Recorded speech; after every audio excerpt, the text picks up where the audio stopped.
Yeah, it's kind of chilly here this week. We're getting, I think we're going to get down to 29 below Fahrenheit in the next couple of days. So it's about probably be the low point for the season, I would think. So we should probably wait another minute or so, see if anyone else moseys in. I don't know what it is in Fahrenheit, but we were -16 centigrade a couple of days ago. So that's pretty cold. That's pretty cold. I think yeah. it. What is that, Lewis? Yeah. -16 has. Yeah. -16 has got to be close to probably a little bit above 0 Fahrenheit. I think they converge at 39 below, somebody told me. Yeah, you might be right. I'm from the UK, so like I'm half metric and half imperial, so I'm always confused. Yeah. My parents don't even know centigrade, so like it's a little bit confusing all the time to me. Yeah, it's kind of funny. When I was writing my I was writing my environmental history text, and it was and I was putting everything in kilometers and and kind of metric generally, and I realized that my students were not getting it at all. So I moved it all back to to sort of the holdout, the non-metric system. So the U.S. is one of the last countries in the world not to adopt it, right? Yeah. And I remember, actually, I was a kid when there was a big push to do it. I was still in public school, I believe it was when I was in middle school in the 70s.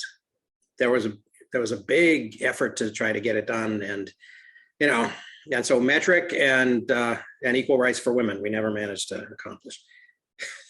So here we are. Happy New Year, everybody. So the thing that kind of struck me the most about last week's conversations, we had 3 actually. I did 2 on the 23rd, and then I did 1 on Christmas Eve, the earlier one, and there were a few people in each one.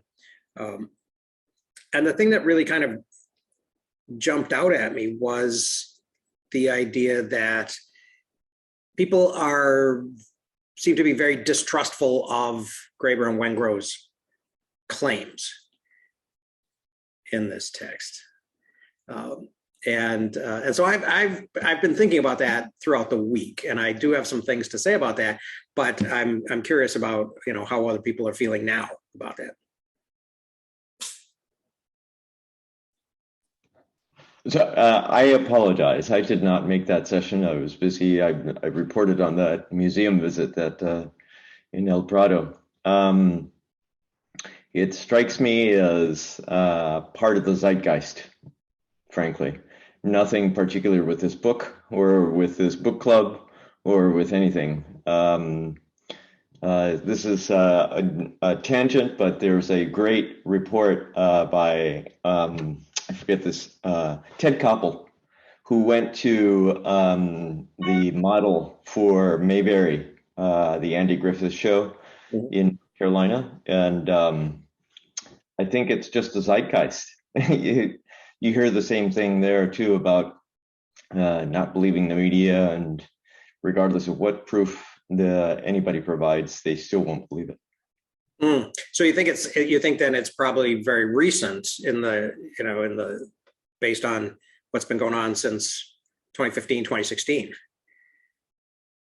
Interesting. Yeah. Well, I can see that. I mean, there's a lot of reasons. And there have been a lot of people since, about that time. It was 2010, 2011, Eli Pariser started talking about filter bubbles and all of that. So so I guess there has been kind of a growing awareness. If you understand it to be a cultural phenomenon, what are the specifics of this group of people in this club that would, what are the specifics of those doubts or that tendency towards doubting the claims they are making? Do you have any sense of that? My biggest intuition is social media. So the bubbles that Dan was just referring to. And frankly, it confounds me that I think at some point, maybe in the first session, we were talking about critical analysis. And it seems like it doesn't exist. The idea of, okay, well, let's look at the references. Let's read the footnotes. And you've got the option of like maybe digging into some of them. And then, if it turns out it's reliable, all these the references and footnotes that you follow up on, even if there are just a few of them, but if they're consistently reliable, then my faith in Wengrow and Graeber is going to grow exponentially. But they don't, the people who resist that, I think are resisting it because of this, it's just brainwashing. It's that filter bubble. Yeah.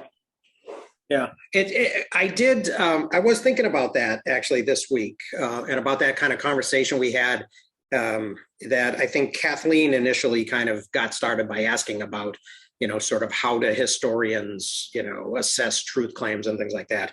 And I think that it does. I mean, I think that you're right, Miguel. It goes way beyond just, historians and how people in the discipline, sort of respond to claims. But I think exactly to what you're saying, I was reading, as I was reading chapter 5, right, they talk about this at the very beginning of the chapter. They say, comparison with the inventors of farming makes little sense from the perspective of indigenous Californians who could hardly have failed to notice the nearby presence, particularly among their Southwest neighbors, of tropical crops, including maize, which first arrived 4,000 years ago, et cetera. And basically their conclusion is that, and I think this is an important claim in that chapter, right? That these people that people generally had rejected, and they talk about it again in chapter 7. People are, sort of systematically and kind of on a kind of a regular basis rejecting agriculture, and not being pre-agricultural, but being anti-agricultural.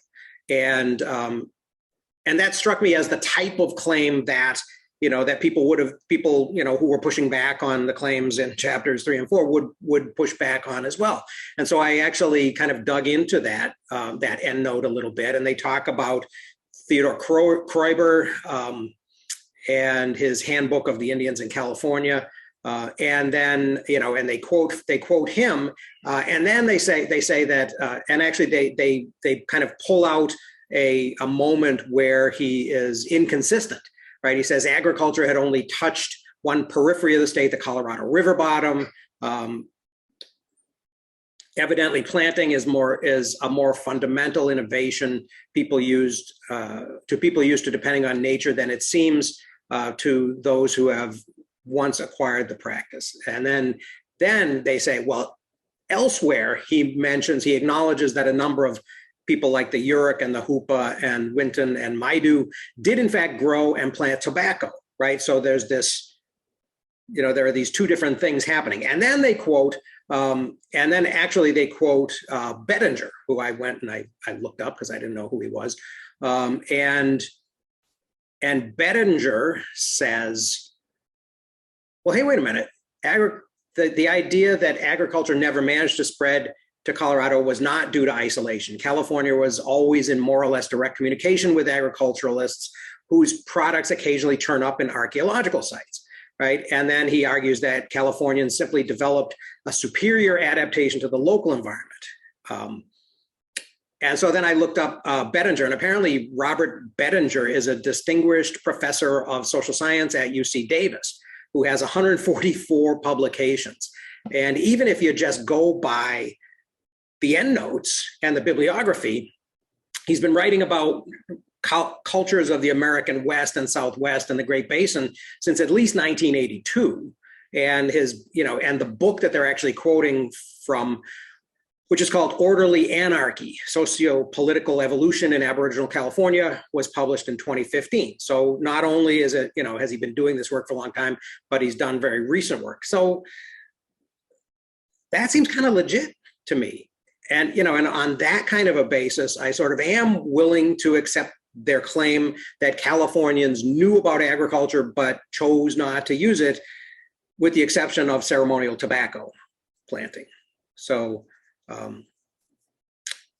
I think and now, I guess, Miguel, as you also said, from there, I'm going to, from having dipped in, a few times into these notes and kind of followed the, gone down the rabbit hole, I'm going to kind of assume that, when I see a page that has, a bunch of claims on it and a half a dozen notes, that the notes are legit.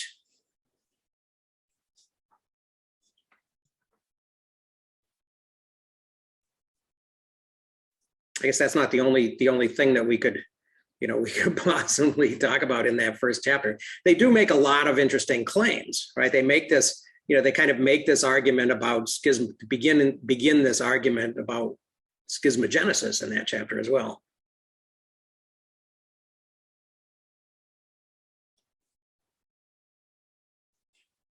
Lewis. Yeah, hey, thanks. I was just, I think that's part of the fun of the book, isn't it? It makes big claims, and it's quite interesting to go down the rabbit hole and see which ones, how far we can untangle them, and see which ones, might stick. Yeah. So, like, for instance, the archaeological things, the history of the West Coast Indians, the cities, Nebelivika, and these other examples. To me, it seems quite clear so far that they are quite right, that this is stuff that is sort of out there and has been written about and is fairly well known by the experts in their field. Yeah. And I think there's another set of claims that the book brings together, these big history issues and the political issues that kind of follow from that, maybe, that is something maybe I'd be happier to comment about at the end of the book, and when the vault is bigger and when we can sort of like see a little bit more of the wood from the trees. I don't know. Mm-hmm. Mm-hmm. Yeah. I'm kind of curious about if anybody has seen the idea of planting tobacco as a ceremonial thing in other areas, because I've heard mentions of it in Indian cultures in the Midwest and the upper Northeast of America. And that seems to be a piece of a cultural package that I can relate to other things, but it also shows really long distant cultural practices across. So it's not even, hey, this thing was interesting in this small area or this small region, right? But across the span of like 3,000 miles and across, several thousand years.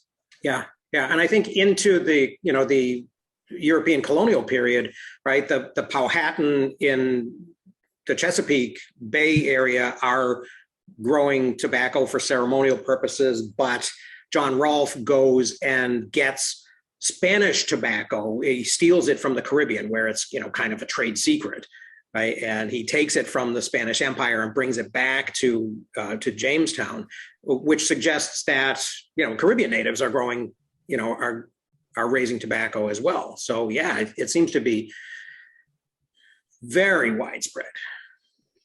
And I just this week saw a reference to it in braiding sweetgrass in a tribe in New Hampshire. And it's still an ongoing thing that culturally is still done.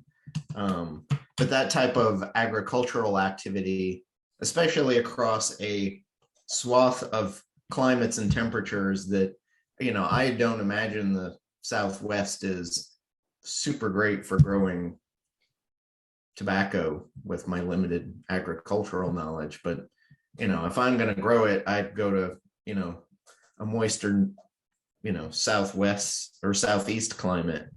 But that type of thing also indicates broader spread of information that, we probably too often disconnect ourselves from and presume, particularly, to be super blunt, that, oh, these people were not smart, they were not intelligent, they don't do things the way we do things because we want to other them. But that in particular stood out to me as an interesting little tidbit that I've now seen 3 or 4 times in the span of 6 months.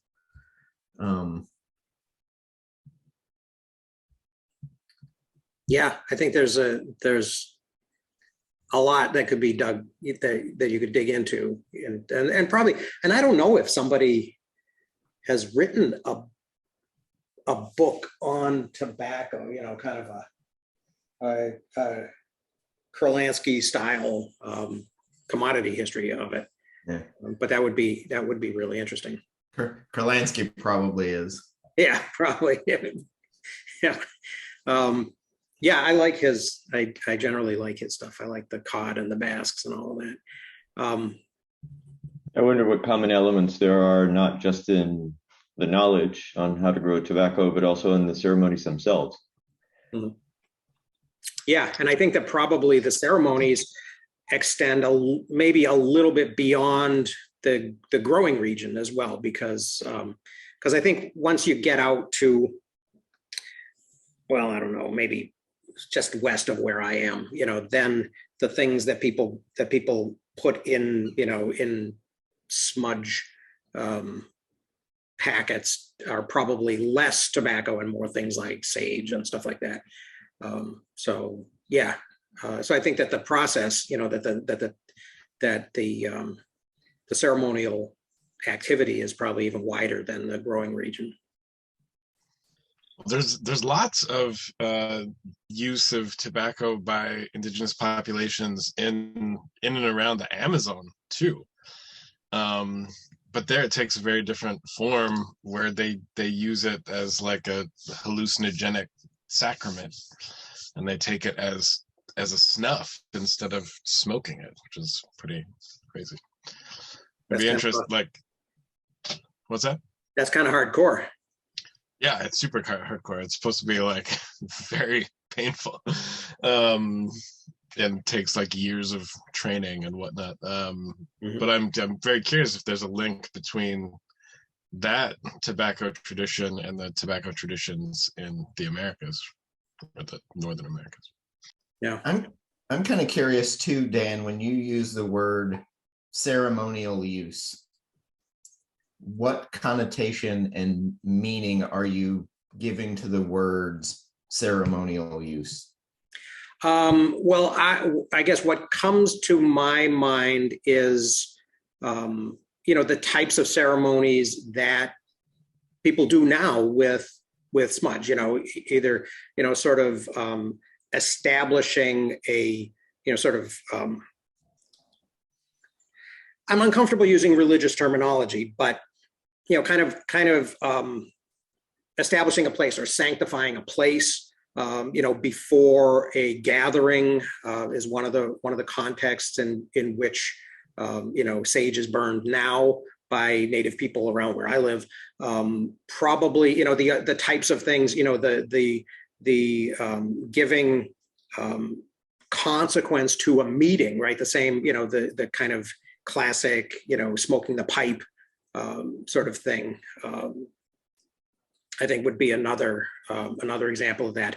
I hadn't really thought of what Nate was talking about, kind of any type of sort of hallucinogenic or consciousness changing sort of thing. But that's really interesting too.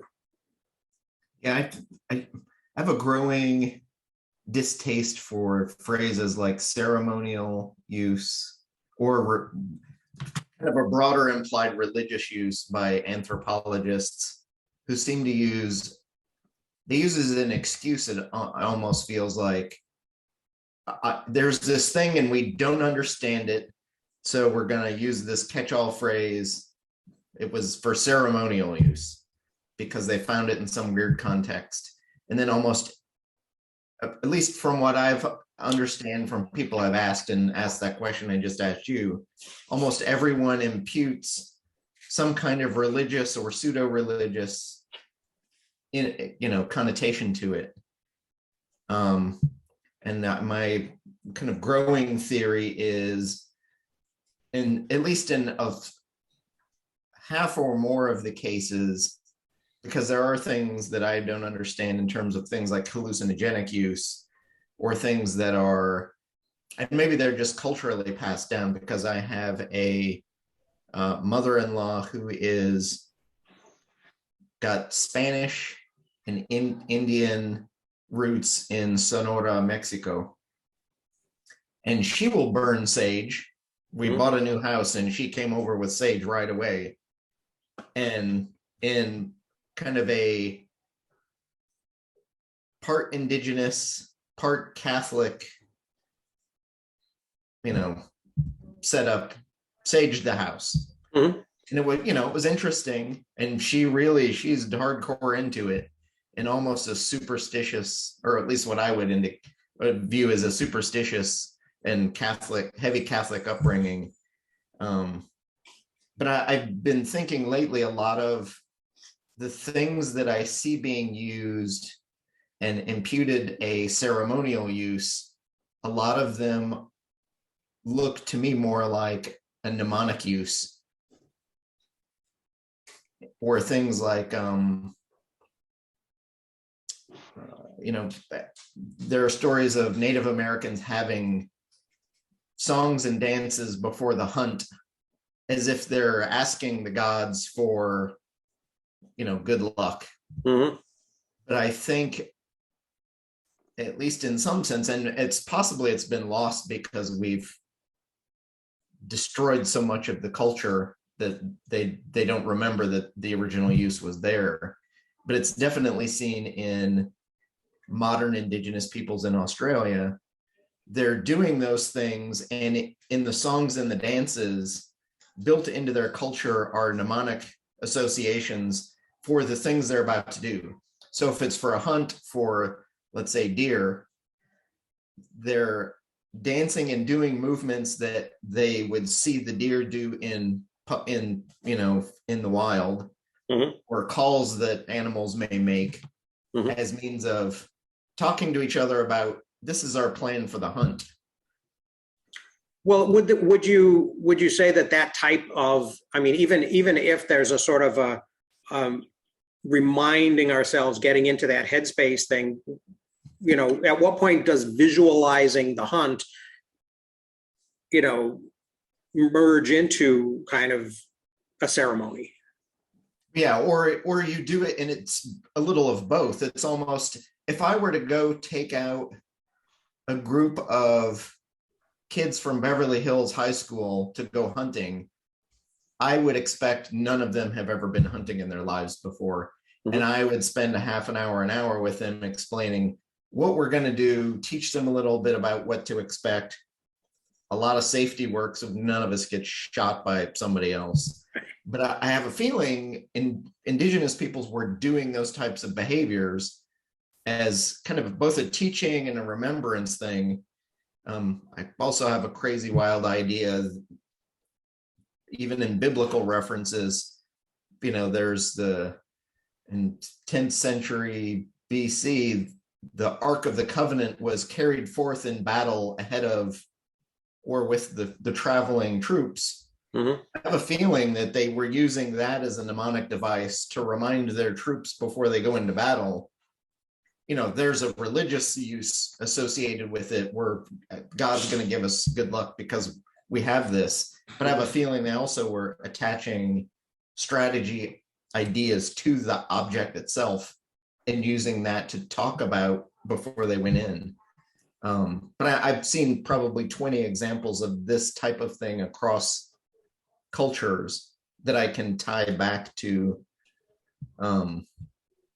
So it's some of these things Graeber and Wengrow are talking about, I think, tie back into or I keep seeing these examples, but even more particularly, I see them being misattributed to this kind of nebulous religious cause that's starting to drive me nuts at this point. I've now been looking at it for 2 years, that it's, oh, we don't know what this object is, cultic use, religious use, and they make that point about the little fat lady statuettes, right? Yeah. And but what's interesting too, even specifically, and that was one of the first things that made me think of it, is in almost every mnemonic cultural use I've seen or heard in any culture, one of the first things you do is most of them are associative things. So I see this fat woman and I associate with, and even in modern anthropology, the word I think almost everybody here would associate, having heard of these statues, is fecundity, or right, fertility idol or something like that. Yeah. But one of the first things they do, they take the association, but as doing the association, the next step is to exaggerate it to extreme cases. So you think about blood and gore and guts and sex, or you think about things that are outside the everyday. Almost all of these things, in that particular, the kind of the fat round women objects in early history were one of the things I saw that, and like, oh, that's so grossly over exaggerated, it would never have existed. But because it's so exaggerated, that's the first mnemonic principle in all of these, and all that ties all these cultures together. It's the association and then exaggeration. Yeah. Well, and kind of ironically, if I don't know if you're a movie fan, but in the second Hellboy movie, The Golden Army, in one of the early scenes where there's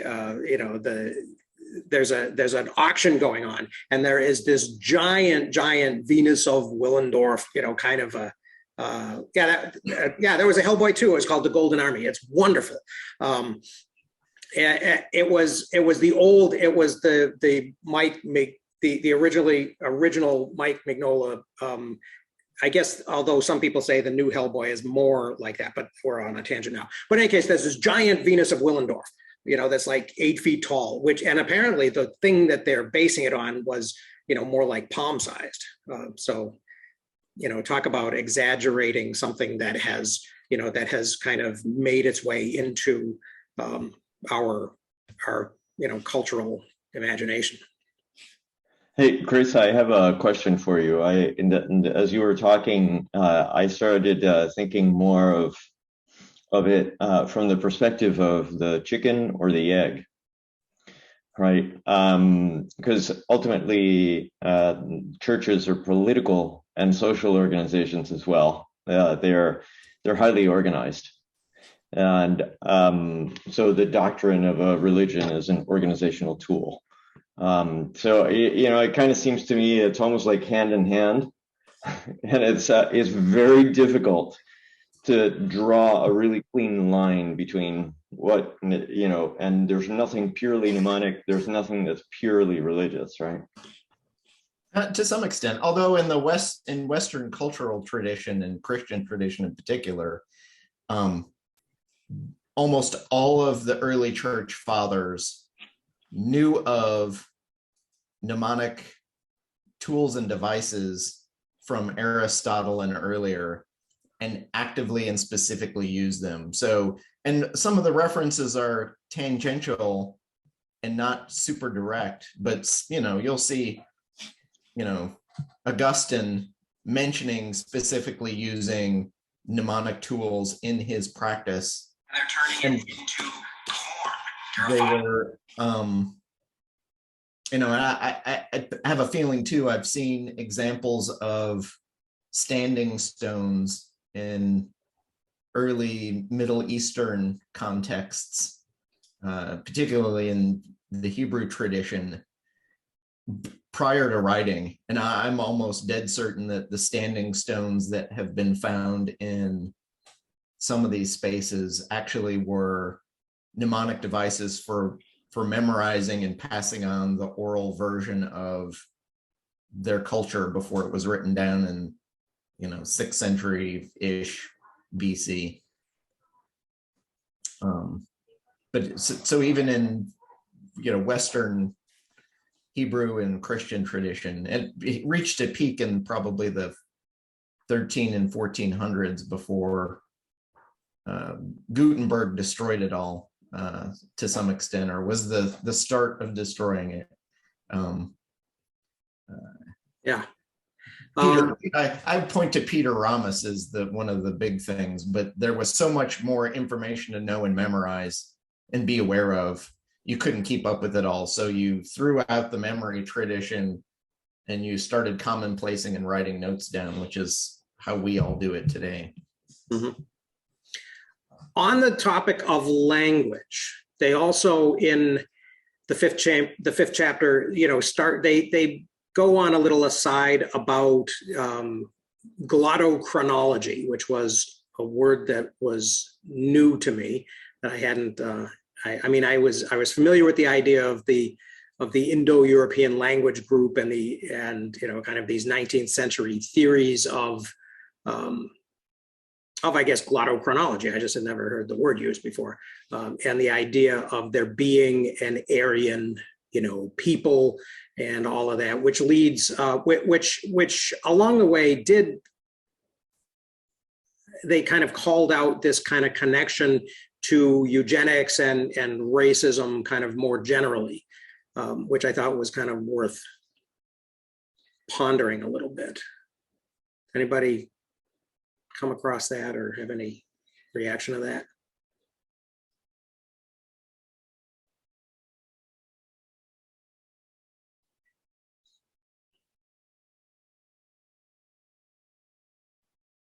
What's the definition of the word exactly? Well, just that basically sort of tracing back, using word roots and linguistic techniques to sort of try to develop a family tree of languages, that find their way all the way back to some, Proto-Indo-European,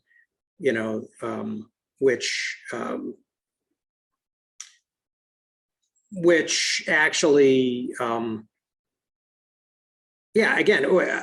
actually, when you think about it, is one of those. I mean, it's sort of historically interesting because it is a thing that's developed in the late 19th century, after this sort of middle of the 19th century realization by a lot of people that the world didn't begin in 4004 BCE, right? So. Maybe that's maybe it's part of this kind of modern project as well, but it does seem to be similar. I don't know. The reason I bring it up because it seems to be similar to this idea that the Fertile Crescent, Mesopotamia, is sort of this construction of European imperialists as they're conquering, this region in the late 19th, early 20th century, right? We start talking about this. We start finding, that this is, that this or Anatolia or someplace around there is where, wheat may have originated. Actually, one of the things that I guess that I've found most interesting about the book to this point is just the sense that, or one of the things that underpins a lot of what they're talking about is this extraordinary, the way in which human history is underpinned by migration. It seems like a very obvious thing to say, but it just keeps coming back. And they make this point in relation to language, and even if they're exaggerating that, of course, which I don't know, but I really love that sort of sense of I guess human movement that's really deep in the book. Mm-hmm. Simon, on following up on what you just said, I recently saw, I think it was a short report from the BBC, but I saw it on YouTube. It was BBC News. And they did some very extensive DNA on Viking remains. And the whole construct of blonde, big, beefy men is totally demolished. They weren't like that. There were a lot of dark-haired individuals. There was a lot of there was some Mongolian in their DNA. It's, all of it comes shattering down, this whole myth.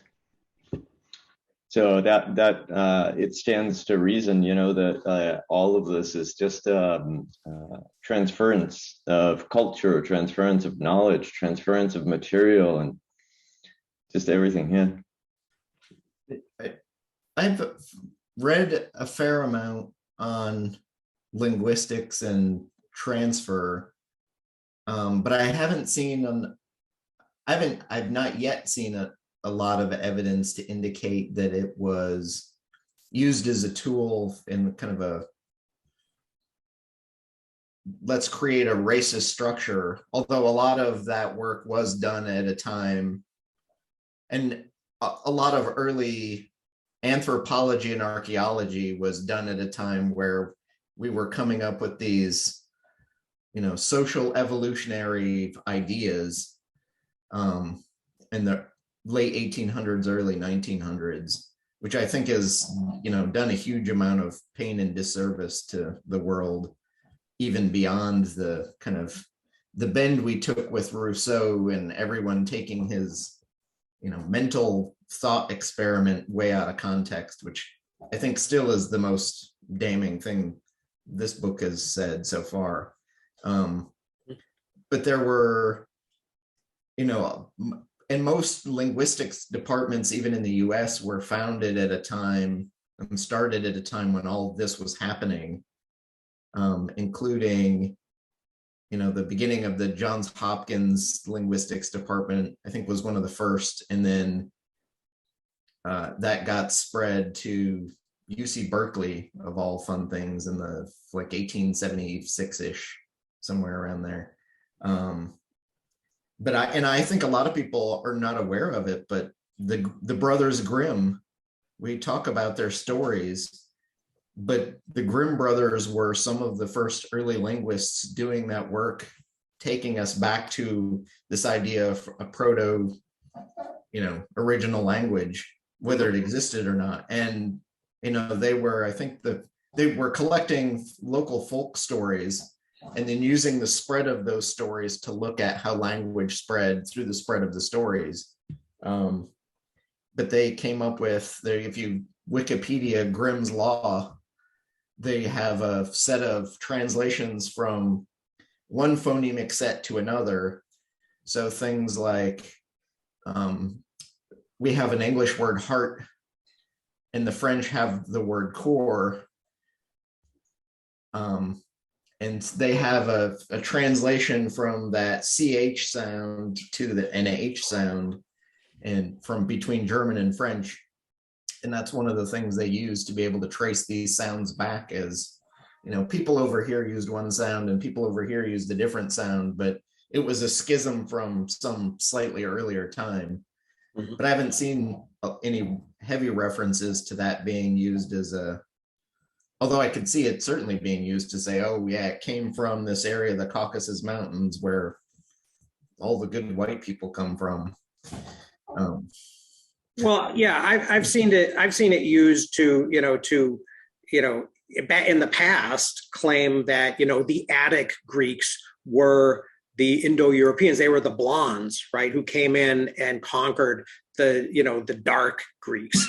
And, and similarly in India, right, the Aryans came in and conquered the so-called Dravidians, right? And so, yeah, so I think that was used. I mean, and I can't remember the source of this, but it was somebody, a mid 20th century anthropologist during the sort of phase of decolonization who said that anthropology was something that rich white Westerners did to the rest of the world, which I think is, something to keep in mind. But since you brought up schism, Chris, that's the other place that they go to next, right? Is this idea that, and they're quoting Mauss, I think, that says that that a lot of these cultures are structures of refusal, right? So that kind of builds on where they were going in chapters 3 and 4 when they're talking, very benignly about local cuisines and the increase of differences between groups of people as populations increase, then becoming maybe sort of what they call schismogenesis. So that seems to be kind of a theme that they return to again and again, right? This idea of how people separate themselves into groups and define themselves by opposition to others, right? They say each society performs a mirror image of the other. In doing so, it becomes an indispensable alter ego, the necessary and ever-present example of what one should never wish to be. And I think they're in where I grabbed that was like page 180. So I think they're talking about this contrast between the slave keeping, on the West Coast, like the slave keeping people and the people who object to slavery. Maybe their linguistic differences, arise from that cultural opposition to some extent. Well, yeah, there's examples of it. When you said that, I immediately thought I thought you were coming out with your experiences from 2016 and the election. But you can also see that in, certainly in Western cultures with, the Reformation is a big one, Mm-hmm. or and I've not seen it used in a context to describe it, and a lot of people don't even know it exists as a thing, but there was roughly sometime around the age of Shakespeare, there was the great vowel shift in English that became a dividing line to some extent that identified you as either from the countryside of what's now the United Kingdom versus what was the more gentrified city dwelling. So, there was, I don't know, about 4 or 5 years ago, I saw a text where they used the people in the countryside would call the word egg has a kind of a Scandinavian sound to it, and that became the popular, whereas out in the countryside the word was Aiden from the old kind of pre-Norman time. And there was literally a spot in the text where it was written, and because everything was written phonetically at a time before we ensconced spelling as a thing and beat it into our children, right? You could read the sentence, and it was a guy talking about he went to visit a woman on the countryside on a farm, and she offered him eggs, and he had no idea what she was talking about because the vowel shift had become so dramatic at that point. So he wrote her word for eggs in the sentence and then his word for eggs at the end of the sentence. So you could literally see in that one piece, like, here's this cultural difference. And it was roughly at about that time, English in Chancery Court, they started to, because we have to write more stuff down, it needs to be standardized. So the Chancery Courts created this spelling demon that we all deal with at third grade now. Mm-hmm. Well, and the Brits are so notoriously into the nuances of their language. I mean, that was the whole point of Henry Higgins, right, in Pygmalion, or My Fair Lady, right, was that he could identify you to your street by the way you talked. But it makes an interesting little theory that, usually it's most of it, and I think they use the phrase semantic drift even for the meaning of one word from one place in time. But as cultures tend to separate, and I've seen more of it because I've lived in 10 different places in the US. And if it helps anybody here to, identify where I was originally from, I'll slow way down and use my original accent. But those regional differences, even for, and I have been drawing a few analogies to some of what Wengrow has been and Graeber have been saying to Colin Woodard's American Nations thesis, which essentially is there were, this founder effect that America was founded by 11 different groups of people that then those base philosophies took over. And he discovered it by looking at linguistic maps of the United States and where we, parts of the country you may use the word soda and other parts you'll use the word pop. But those linguistic differences also coincide with political and sociological differences in the peoples, which I think, may go towards underpinning some of that. Hey, we'll define ourselves as different. I don't think I've ever seen that word schismogenesis, but it's a fun word to say, certainly. Yeah. And I've been trying to figure out who the originator was. Oh, that would be good. That would be an interesting etymology. Yeah. I think it's. I thought it was Bateson. The little bit of reading I do, it was Bateson. It was Gregory Bateson in the 30s. Was it? Okay. I think that if nothing else, there's a point at which around 184 they talk about this. They list the ways that we had previously thought societies form, right? Economic factors, organizational imperatives, cultural meanings and ideas, and they add this fourth possibility, right? They say that schismogenesis kind of suggests a fourth possibility. And they ask, are societies in effect self-determining, building and reproducing themselves primarily with reference to each other, which is kind of an interesting way to think about this. The thing that's even crazier to me, and that I'm going to have to be, I'm willing to accept that as as another thing, another tool to stick in the tool belt, right? But the thing that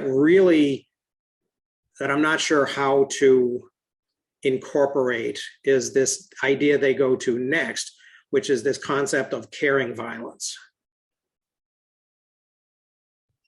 And along the way, they're talking about, I think once again, they're talking about Native Americans, and they're saying these societies took pride in their ability to adopt children or captives, even from among those they considered to be the most benighted of their neighbors, and through care and education, turn them into what they considered to be proper human beings. And then they go on, they conclude that section by saying acts of violence are passing, but this combination of caring and violence somehow endures. And I'm not really at all sure what I want to do with that concept. Yeah, I've seen references to it, and I haven't dug into them, but I remember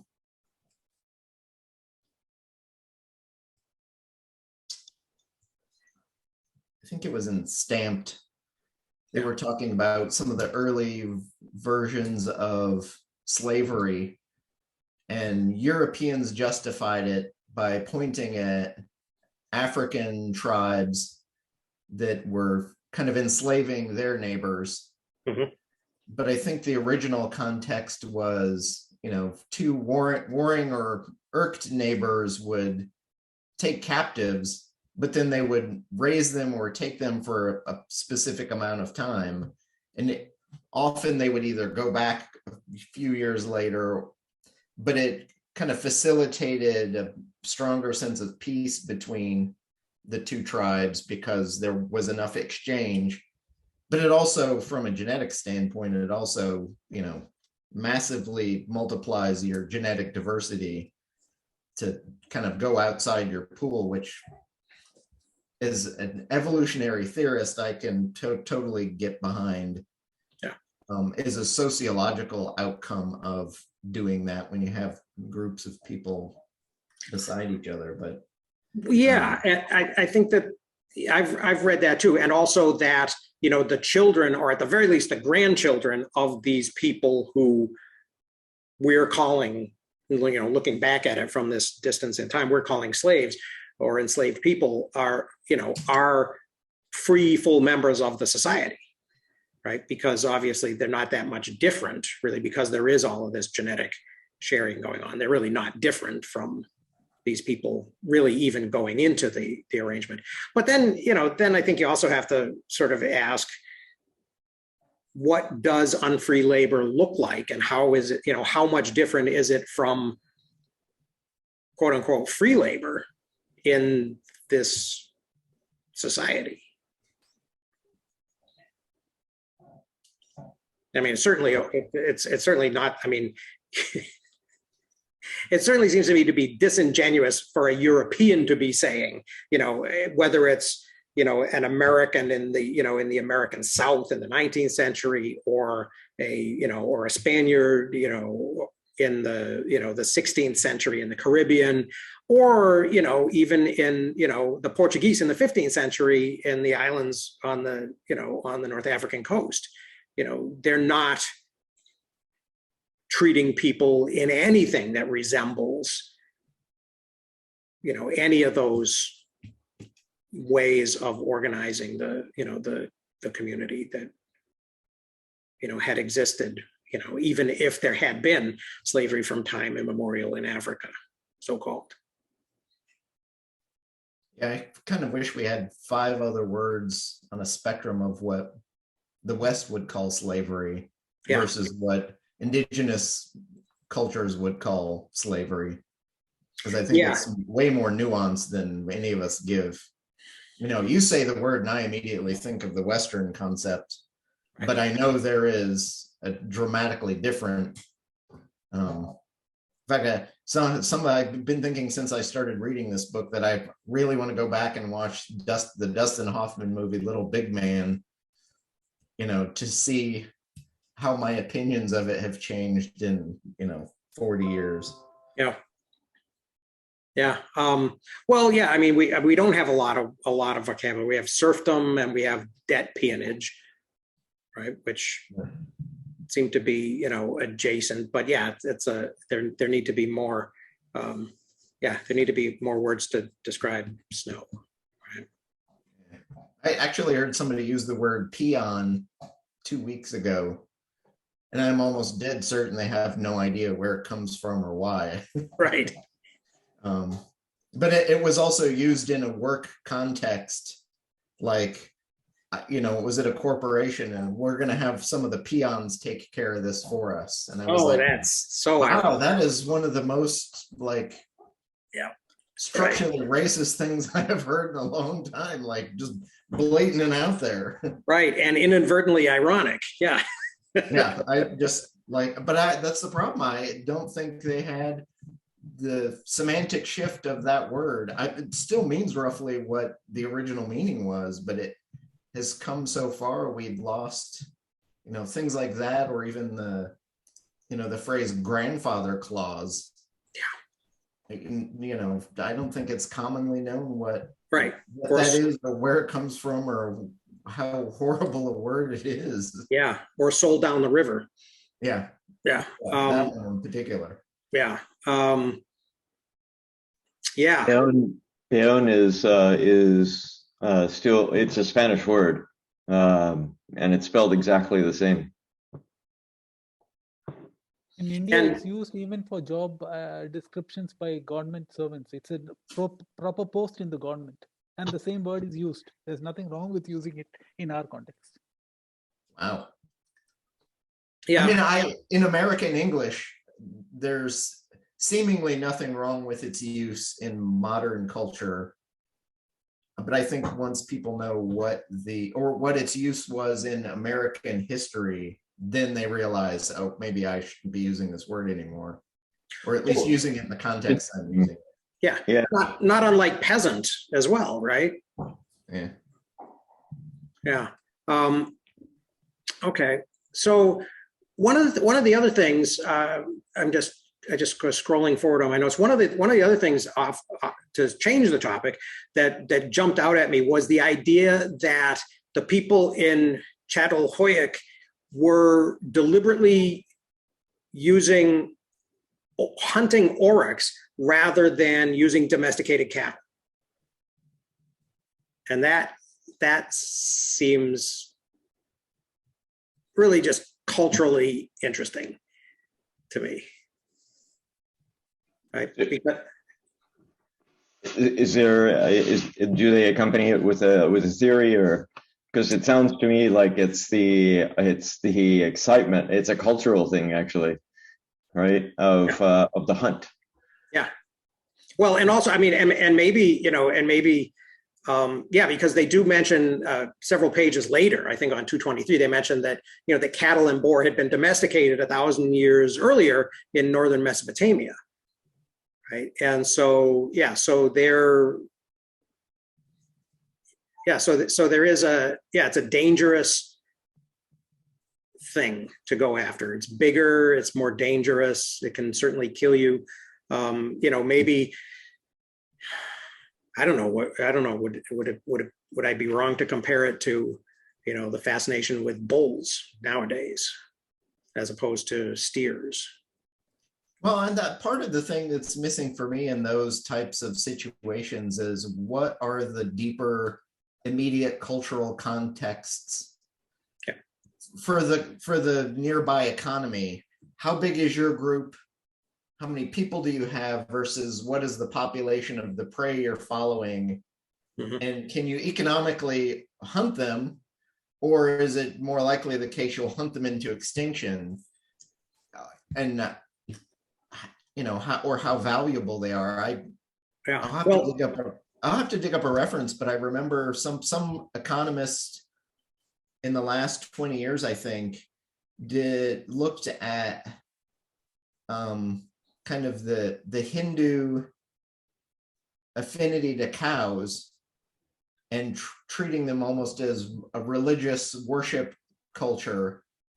But in digging into the actual day-to-day economics of what they were doing on the super small scale, they realized that over the lives of the people, as well as the lives of the cows, there was, 100-fold value increase by keeping the cows alive.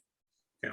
And when you have that type of setup over decades or hundreds of years, the people realize the value of what that cow provides, and then it becomes associated with, a moral ill that you should kill a cow because it's so valuable in the long run. Mm-hmm. Versus, we could kill it today and eat the meat, and we've got the meat, and maybe we could make some stew for a couple weeks. But when you put that against the value in the long term, and I was actually shocked that I saw an economist digging into such nitty gritty, but that's way, it's easier to do in a more modern context, but it's way, way harder to do that in a prehistorical context where you only have, perhaps scant evidence from an archaeological perspective. Mm-hmm. So, I'm curious. Yeah, that is interesting. I saw that as well. I don't remember where either. But another thing that I've seen recently has been, there's kind of this ongoing discussion about the Holocene megafaunal extinctions, right? And how all of the really big mammals, giant bison, woolly mammoth, everything of that nature, kind of, giant cave bears, all went extinct about the same time, between 13,000 and 10,000 years ago.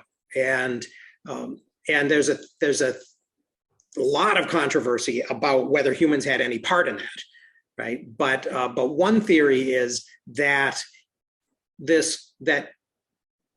not exactly trophy hunting, but hunting for prestige, right? Hunting as a kind of a culturally memorable and important activity was part of that, and right, and was maybe part of the explanation for that.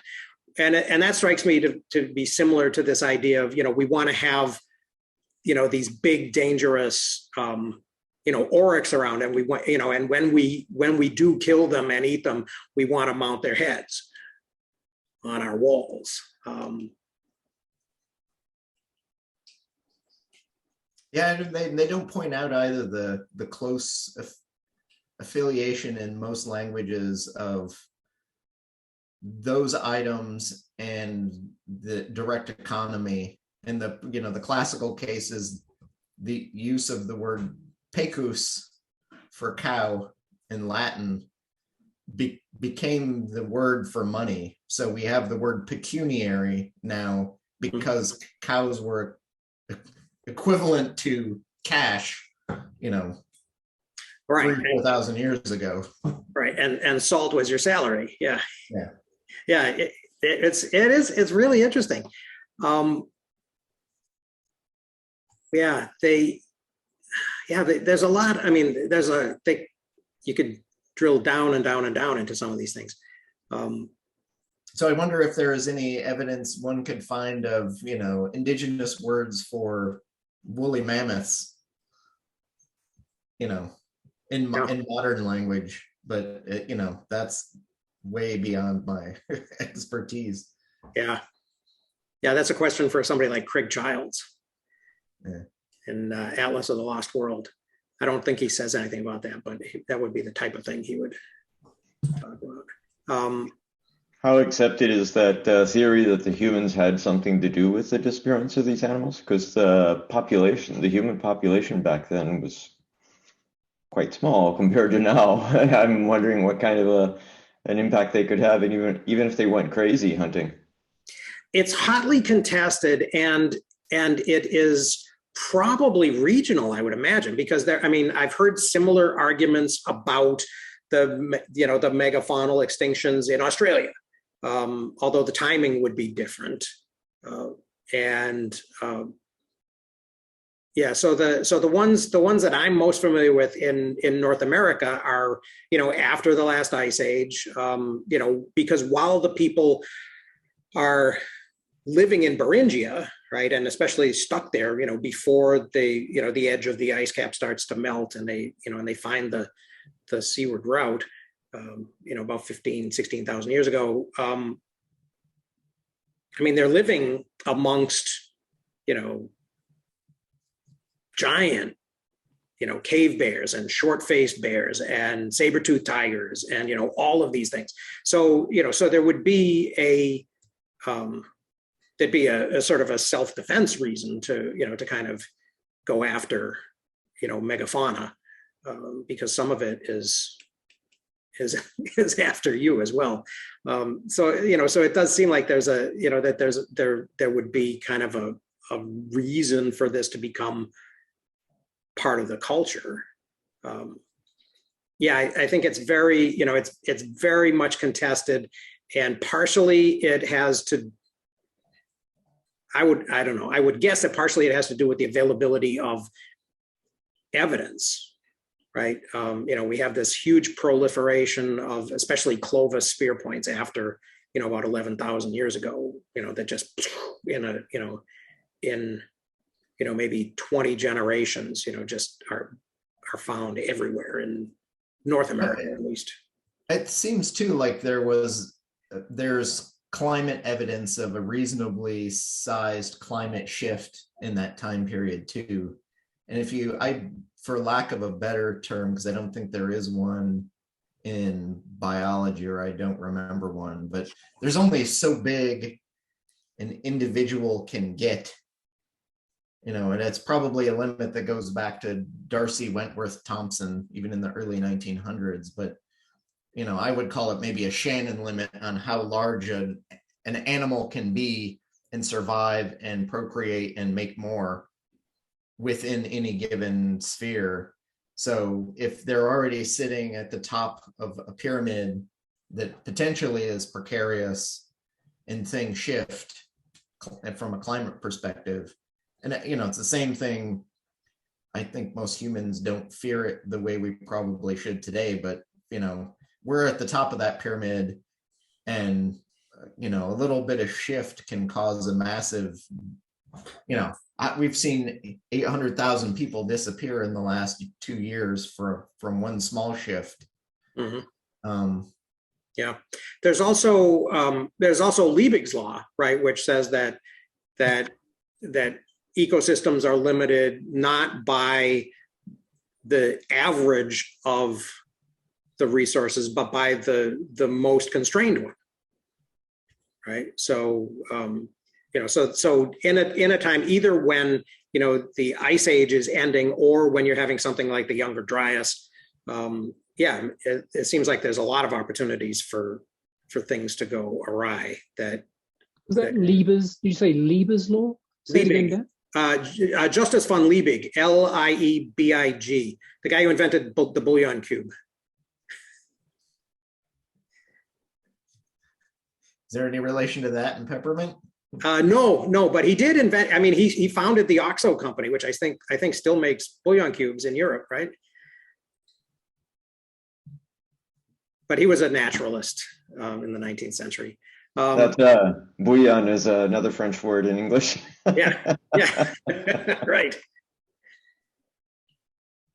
Yep. I had been unaware of Matilda Joslyn Gage, but I got myself a copy of Woman, Church, and State from the Internet Archive, and I'm going to read it. Because that does sound, and Marija Gimbutas also sounds very interesting. I mean, and whether or not entirely accurate, I mean, just that whole idea of subverting the grand patriarchal narrative seems like it makes it worth a look.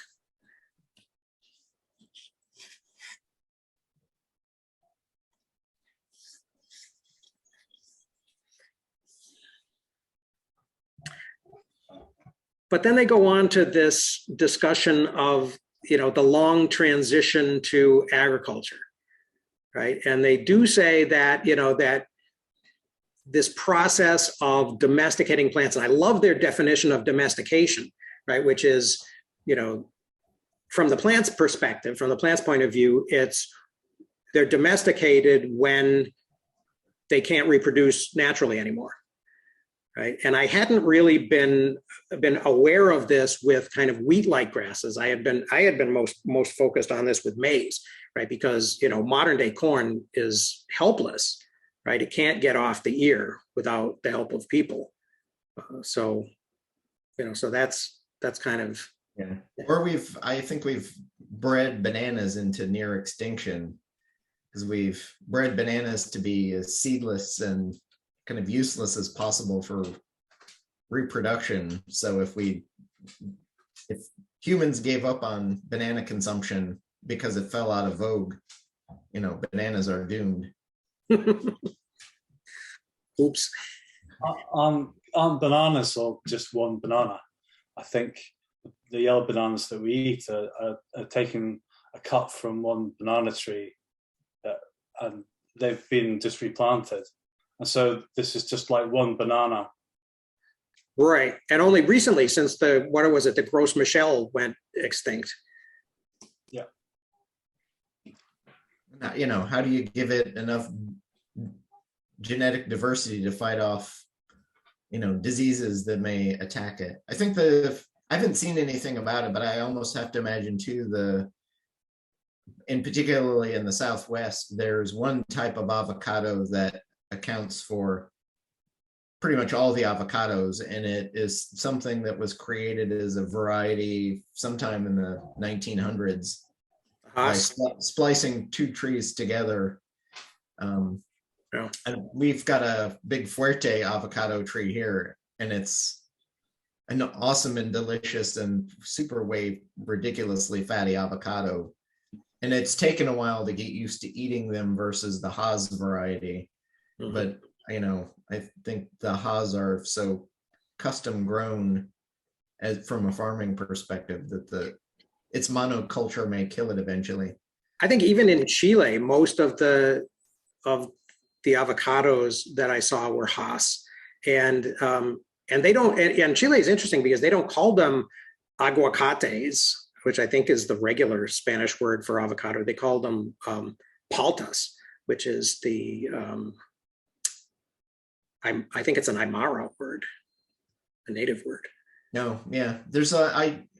I've been in Southern California long enough now that I know the difference between some words like, and you'll hear them in semi-common use if you're listening, but pavo is the word for turkey, but there are some still Indian words like huajalote that are in Spanish or have moved into Spanish and are used by people who are speaking Spanish, but they're really, Aztec or Incan words that were loaned across. But even in Southern California still, I see and hear that difference that, in very specific contexts, but yeah. One of the differences actually though with maize is that, going from teosinte, the native grass, to maize probably took way, way longer than making, a wheat-like grass into wheat. So I wonder how universal their story of, this 20 to 200 year thing, and then using that as evidence that if it took 10 times as long, that's because people chose to take 10 times as long, kind of thing. I don't know if that really transfers out of Mesopotamia, which is ironic that Graeber and Wengrow, who are challenging so much else, should be leaning so heavily into Mesopotamia. Well, maybe because they've got more evidence and more people have done more work there. It's easier to pull out examples, particularly from their past reading. Yeah. I mean, it takes a lot of work to read into, it's hard to become an expert even in one subculture, much less 40 or 50 subcultures across time and space. I tried to do even a smidgen of it, and it's a lot of work and a lot of reading. Yeah, that's fair. Yeah, I did like the idea of kind of flood retreat farming being a light version of agriculture. Which actually could have also been. There's like 2,000 years again between probably the beginning of agriculture in the Nile Valley and the first dynasty, right? So, or even was it in braiding sweetgrass? There's a different conceptualization of agriculture that's also, most of modern industrial agriculture is all monoculture. Yeah. Which is on the whole going to tend to end in collapse versus, and probably at least in the US, Michael Pollan's, talking about diverse farms that farm multiple things as being a valuable thing. But in braiding sweetgrass, she actually talks about and they call it the three sisters, the corn and the squash and essentially the bean. But you have the corn grows up and that becomes the scaffold for the bean to attach to. And then the squash grows and provides ground cover. And the three of them together make this little mutual climate that's good for the three of them. And that's in some ways equivalent to the same type of way humans are forcing a good climate to let corn grow. But without humans, they would tend to wither. But it's no industrial farmer grows those three plants together because it's so much harder to harvest them with industrial machinery. Right. Yeah, and it's not amenable to economies of scale, right? Yeah. But it is 3 times more productive on a per acre basis. Yeah. So if you can do that, and then the question is who does the labor and does the work and but that non-monoculture is terrifically valuable. We just choose not to. Yeah. Because let's be honest, we're lazy. Yeah. Yeah. Well, the other thing that we're doing, of course, is, since NAFTA, we're, there's a lot of American hybrid corn being raised in Mexico. And, and the danger there is that, because it's wind pollinated, that threatens all the indigenous varieties, which, originated in Mexico. So you're kind of like going back to the source and screwing with, the only thing that you have to prevent, to hybridize from in the future, should the current varieties, have the equivalent of, what the Irish lumber had in 1845. So yeah, I actually noticed that. I've been watching a lot of British police procedurals, and the thing I'm heavily struck by on the island of Shetland or in Southwest Wales, you see these vast expanses of open green land and not a tree in sight. Mhm. Yeah. Yeah, the same thing happened in Spain. So at one point, Spain, the Iberian Peninsula during the Roman time certainly was practically all forest. And if you fly, I go there routinely to see my daughter, and that's what really shocks me. It's just so sparse. It's all flat, and when you get closer to Madrid, it starts drying up considerably. Yeah. What did you all think of their claim that Genesis is one of history's most enduring charters for the hatred of women? Actually, was that idea, I think I highlighted it, I think somewhere in chapter 1, the very beginning of the book, because I had started reading this roughly at the same time I had started reading Braiding Sweetgrass.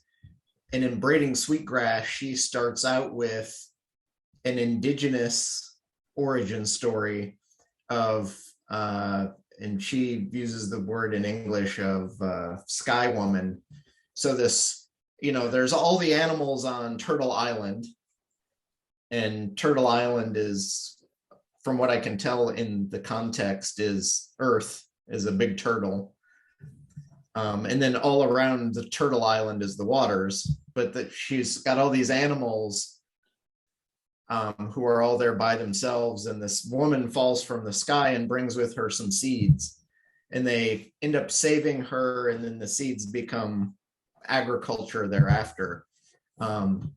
But it's interesting to juxtapose the idea she brings up of this sky woman as the birth of humanity, and an integrating of humanity with nature in a holistic sense, versus the Western idea of Adam and Eve, and they're living in this great place, and then they're thrown out because of the fault of the woman.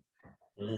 And it's interesting to see the complexity of the cultures thousands of years later, when you look at just that one divergence of the treatment of the origin of women in this origin story for this indigenous culture and Western culture. And it's just so shocking to see those two juxtaposed and what became of the two. Yeah.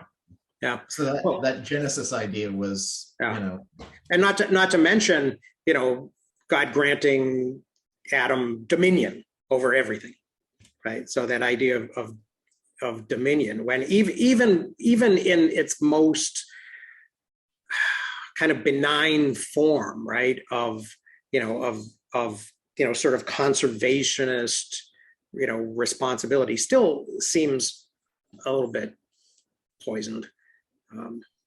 But what about the idea that and then also, I mean, in the other thing that the Bible, that the Old Testament is very down on, is farmers, right? Cain's the farmer, right? The Egyptians are the farmers, right? The heroes are the nomadic herders. And where did we go wrong? Well, and that's where they ended that chapter, right? That whole where did we go wrong, right? Because then they talk about Göbekli Tepe again, right? As this male-dominated upland society that's focused on hunting and violence, including human sacrifice, and they've got all of these heads rolling around town. And the more uplanders, and then they do the whole schismogenesis thing again, right? The more that the uplanders come to organize their artistic and ceremonial lives around the theme of predatory male violence, the more the lowlanders tend to organize theirs around female knowledge and symbolism. They say that on 245, which actually struck me as being completely the inverse of what James Scott talks about in, all of his writing about, the art of not being governed and all of that stuff that takes place mostly from his research in Southeast Asia, where nowadays, or more recently, right, it's the people down below, it's the lowland that is sort of the imperial, hierarchical center, and people flee to the uplands to get away from that. So it sort of inverts that hierarchy and anarchy thing. It's almost been, and even in Western history, like the quintessential, and I think even now is one of the big issues in American culture, is the difference between the power in the city center and the power in the agricultural, hinterlands. And you see the same thing in ancient Greece. The polis is really, we use the word polis and it comes into modern language with a favoritism towards the city. Mm-hmm. But really, it's the city center with the agrarian hinterlands that support the city. And without that support from the outside, the city will wither and die. But there's this, in almost every culture you see, there's and they're kind of underlining this in ancient cultures of, the farmers and the agriculturalists versus the herdsmen or the hunter-gatherers. And it's, to me, that almost seems to be the one commonality of all of human history, is the struggle between the two. And for one reason or another, if you're part of one tribe, you hate the other. Mm-hmm. And to me, it almost looks like that's what the Republican Party is with the Democratic Party. And if you look at the maps, it's all the big urban city centers are blue and all the sparse hunter-gatherer areas are red. Yeah. To generalize it, but you see it in France as well. France is probably the best example in Europe. When the farmers complain, they complain in a very organized way, and they make noise that is outsized compared to their numbers. Mm-hmm. But it's a long-standing division. Yeah. Isn't Abel a shepherd and Cain a farmer? So it's right there at the beginning. Yeah, Cain's the farmer, so he's the bad guy. Yeah, and have you guys read Ishmael by Daniel Quinn? Are people familiar with this book? I am familiar with it. I haven't read it. Oh, I would put it. It's because of this book that I wanted to read Dawn. Kinda. Very like non-scholarly. The author did a bunch of research, but it probably wouldn't, pass our criteria for scholarship. But his hypothesis with the Cain and Abel story is that it came from the pastoralists, and then it was glommed onto by Christians, and they just put it into the Bible, but it's coming from the perspective of the people that were were conquered. And so why Daniel Quinn, the author of this book, got super into it is because it's like, well, if the people who wrote the Bible were coming from like their own standpoint that would make sense, it would be inverted, right? Like the farmers would be the good people and it would be the pastoralists that were evil. He does a really interesting treatment of the expulsion from the garden too. It's probably worth, like, I don't know, finding a little summary and adding it to the vault. Okay, will do. Yeah, it actually it's one of the favorites of the woman who runs our environmental studies program here on my campus. I think she assigns it almost every semester. It's a really fun book to teach. It gets students pretty worked up, Yeah. but in a generally positive way, I think. Cool. Okay, and then we didn't really talk about the last chapter at all, and I'm just kind of scrolling through it since we only have 5 minutes left. Play farming seems to be the theme of a bunch of this. Yeah, I didn't get to the very tail end of it this week. Okay. Yeah, I mean, they do talk about some things that I have dipped into before. They talk about, there's a lot of new evidence suggesting that that there was a lot going on in Amazonia, right? And that the reason that and they don't mention this, but that the reason that we haven't, that for the longest time, people like what's her name? Betty Meggers, I think is her name, really kind of doubled down on this idea that this land will not, this rainforest will not support large populations, was because her expectation was that, that the way that you would do that would be, Sweden style agriculture, slash and burn, right? You cut all the things down, you burn them, and then you use that. You use the ash to some extent, but then the soils are not sufficient to sustain agriculture in the long run. But then this whole thing, this terra preta that they're talking about in around the page 270 in that area seems to be showing up everywhere in Amazonia in just ridiculously huge quantities of ash that is that's reincorporated and persists for 1,000 years plus. And then also there's another idea that they don't really talk about that much, that that the people of communities like what's it called, Marajo, the big island at the delta of the Amazon, lived on mostly tree foods, not only cassava roots, but also, things that they, trees that they cultivated for nuts and, and fruits and all of that kind of stuff, in a kind of a dispersed way throughout the forest.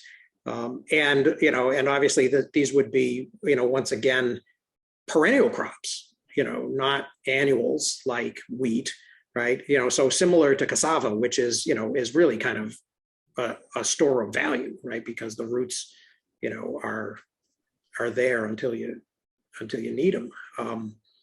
Provide a lot more, kind of food security than, well, I've seen some research too in early agricultural methods that indicates that as part of your strategy for better long-term food security, you don't plant one big field in one spot for fear that fire or pestilence or something will destroy it, but you spread your space around both as an individual and as a culture or larger tribe.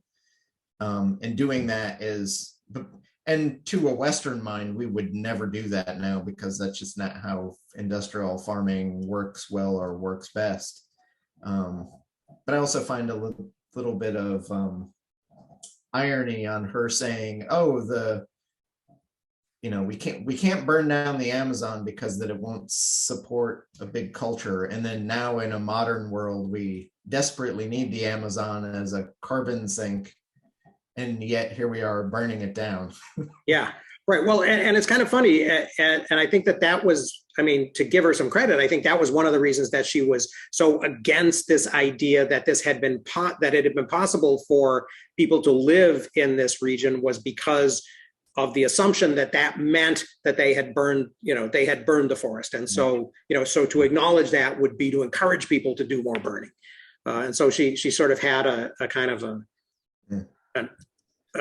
at least a good reason for, or a benevolent reason. And even when I saw it too, and it's odd that it contrasted. My daughter's been reading a science fiction fantasy thing about a world of dragons, where the dragons are essentially like people and fighting against each other. And in this particular one she's reading now, there's a group of kind of city dragons going into the jungles to fight the jungle dragons. And they're finding it incredibly hard. And she doesn't see it, but I see a Vietnam War contrast going on there with how do modern city boys and farm boys go fight in the jungles, because they don't know and don't have that experience. You're very misinformed about the fire. Democratic dragons and Republican dragons. Yeah.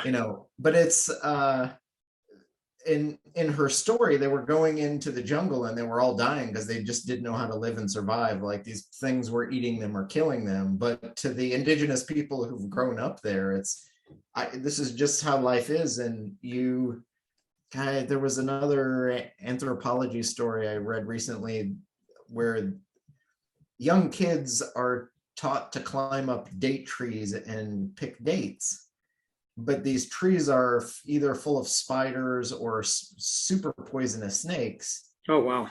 And to them, and they start dosing their children with small amounts of snake poison early on, so that if they are bitten by these snakes, the effect is heavily diminished and they're not likely to die. But if you're a Westerner and you go to this city, they don't let you go pick dates because you don't have that cultural knowledge of knowing what to do when you encounter one. But even worse, you're not pre-inoculated against the thing, and you're instantaneously going to die because there's no hospitals nearby to treat you if you are. So it's what is your level of comfort from having grown up within a society and a culture, and how do you view it? And the West, we're horrible at judging those, situations and what's good or what's bad or what could be done. Mm-hmm. Yeah. And it's heavily underlined by Vietnam as a cautionary story, but I still think we still don't get it. Totally don't get it. Yeah. I think that was the last word. Oh no, don't stop on that. Somebody else say something, please.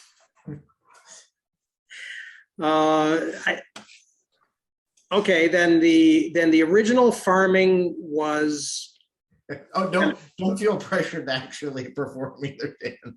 No, I will say the last thing that's on my list of things that I had, and it was just that kind of the end of that, because we didn't get to chapter 7, just the end of that chapter 6, where the original farming is feminine and egalitarian, and so what went wrong? Or maybe, since we know you've read further ahead than most of us, what's the most interesting thing you've seen in the next group here? Oh, I don't even. We should look out for. I think in the next thing, well, the next thing's about cities. So, yeah, so I think I don't think they go into as much. They talk a lot about Teotihuacan as as possibly a non-hierarchical society, at least later on in its lifespan. And that's one of the things I think that gets a little bit kind of confused and confusing is, in the history of a city, what part of it are we talking about? Are we talking about its founding? Are we talking about its, its, average, kind of most of its existence or its end or whatever? I do think that it is interesting to kind of look at cities. So yeah, so I think that'll be the next thing. So we should be rereading Jane Jacobs as we read this next section. I don't know. I was thinking I might reread Inga Clendenden on the Aztecs, because she had some really graphic things to say about the Aztec apparent religion, but who knows? It's hard to piece together what was really going on. So, but in any case, we'll do this again next Friday. We'll be back on the Friday schedule. So Happy New Year. Not having seen any of the late night ones, how's the other half doing? Pretty well. I think all of them since the very first meeting when we had like 30 or 35 people in that first one have all been usually about this size, about half a dozen, 8 or 10. And so it's been similar. So I think it's going well. Yeah. I'm kind of pretty happy. It's too bad that Maggie didn't have anything to say while she was here, because I was hoping that she was, because she's been writing a lot. So I was hoping she was going to throw something in, but maybe next time. Yeah. Gives us something to read. Yep. All right. Well, I'll see you in the vault and then next Friday. Yeah, and on that note as well, I'll be adding quite a bit more. I finally have a shell vault, but Okay. I've been the candle's been burning at both ends, so I'm catching up. Cool. No pressure, but yeah, we'll be looking forward to it. Yeah. All right. Great Thanks, seeing you Chris. guys. All right. See ya. Bye-bye. Thanks, folks.